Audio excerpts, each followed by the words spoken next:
ಮಾಧ್ಯಮಕ್ಕೆ ನನ್ನ ನಮಸ್ಕಾರಗಳು. ಇದೊಂದು ಸಂಸ್ಕೃತಿಗೆ ಕೋಡು ಬರೆಸ್ಕೊಳ್ಳುವಂಥ ಒಂದು ಸಂದರ್ಭದಲ್ಲಿ ನಾವಿದ್ದೀವಿ. ಮೈಸೂರು ಅಂದರೆ ಒಂದು ಸಂಗೀತದ ಪರಂಪರೆಯಿರೋ ಒಂದು ಸ್ಥಾನ. ಕರುನಾಡು ಅಂದರೆ ಹಾಡು ಮತ್ತು ಸಂಸ್ಕೃತಿಗೆ ಶ್ರೇಷ್ಠವಾದ ಜಾಗ. ಇಂಥ ರಾಜ್ಯಕ್ಕೆ ಒಂದು ಸಾಂಸ್ಕೃತಿಕ ಕೋಡು ಮೂಡಿಸ್ಕೊಳ್ಳುವಂಥ ಒಂದು ಸಂದರ್ಭ ನಮಗೆ ಒದಗಿ ಬಂದಿದೆ. ಸುಮಾರು 5-6 ವರ್ಷಗಳಿಂದಲೇ ಜಾನಕಮ್ಮವರು ನನ್ನ ಕಡೆಯ ದಿನಗಳು ಕರುನಾಡಲ್ಲಾಗಬೇಕು, ಅದರಲ್ಲೂ ಮೈಸೂರಲ್ಲಿ ನಾನು ಇರಬೇಕು ಅಂತ ಅವರು ಆಸೆ ಪಟ್ಟಿದ್ದರು. ಇಬ್ಬರು ಶ್ರೇಷ್ಠ ಗಾಯಕರು ಈ ಕರುನಾಡನ್ನು ಅಷ್ಟು ಮೆಚ್ಚಿದ್ದಾರೆ. SPB ಅವರು ಕೂಡ ನಾನು ಮುಂದೆ ಹುಟ್ಟಿದ್ರೆ ಕರ್ನಾಟಕದಲ್ಲಿ ಹುಟ್ಟಬೇಕು ಅಂತ ಆಸೆ ಪಟ್ಟಿದ್ದಾರೆ. ಈಕೆ ಕೂಡ ಮರುಜನ್ಮದಲ್ಲಿ ನಂಬಿಕೆ ಇತ್ತೋ ಇಲ್ಲೋ ಗೊತ್ತಿಲ್ಲ, ಅದರನ್ನೇ ಕಡೆ ದಿನಗಳು ಮೈಸೂರಲ್ಲಿರಬೇಕು ಅಂತ ಆಸೆಪಟ್ಟು ಅವರು ತಮ್ಮ ಶಿಷ್ಯನ ಒಂದು ಫಾರ್ಮ್ ಹೌಸ್ನಲ್ಲಿ ವಾಸ ಮಾಡಿದರು. ಈಗ ಅವರದು ಪರಿಪೂರ್ಣ ಗಾಯನ, ಸಂಪೂರ್ಣ ಜೀವನ, 88 ವರ್ಷಗಳ ಒಳ್ಳೆಯ ಜೀವನವನ್ನು ಅವರು ಕಳೆದಿದ್ದಾರೆ.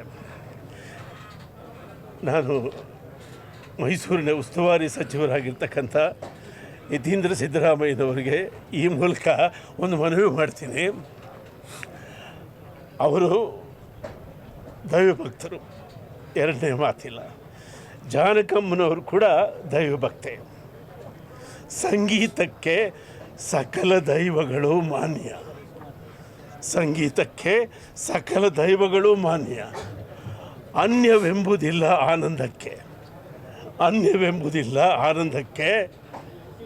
ಅನ್ಯೋನ್ಯವೇ ಸರ್ವಧರ್ಮಗಳ ಸಲ್ಲಕ್ಷಣ, ಅನ್ಯೋನ್ಯವೇ ಸರ್ವಧರ್ಮಗಳ ಸಲ್ಲಕ್ಷಣ.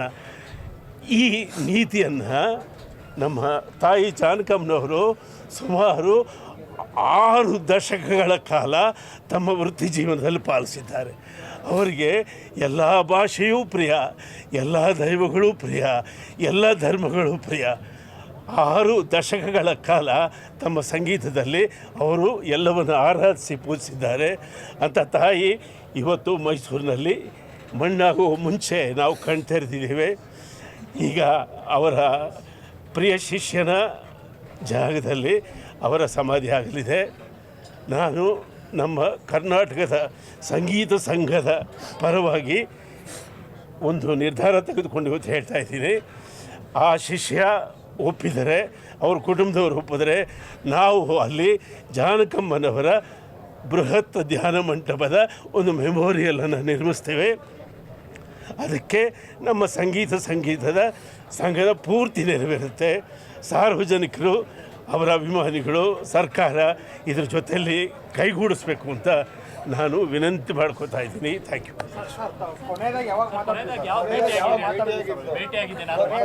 ಅವ್ರ ಮಗ ತೀರೋಗಿದ್ರಲ್ಲ, ಲಾಸ್ಟ್ ಯಾವಾಗ ನೋಡಿದ್ರಿ ಅವ್ರನ್ನ?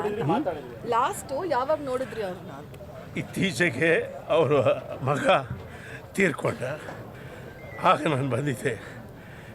ಅವ್ರ ಜೊತೆಯಲ್ಲಿ ಕಾಲ ಕಳೆದು ಹೋದೆ.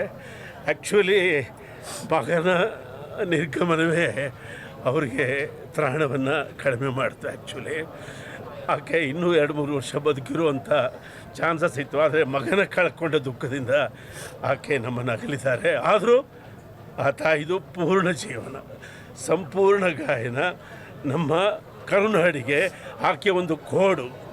ಆಕೆಯ ನೆನಪನ್ನು ನಾವು ಒಂದು ಧ್ಯಾನ ಮಂಟಪದ ಮುಖಾಂತರ, ಸಂಗೀತ ಶಾಲೆಯ ಮುಖಾಂತರ ಮುಂದಿನ ಪೀಳಿಗೆ ರವಾನಿಸೋದು ನಮ್ಮೆಲ್ಲ ಕರ್ತವ್ಯ.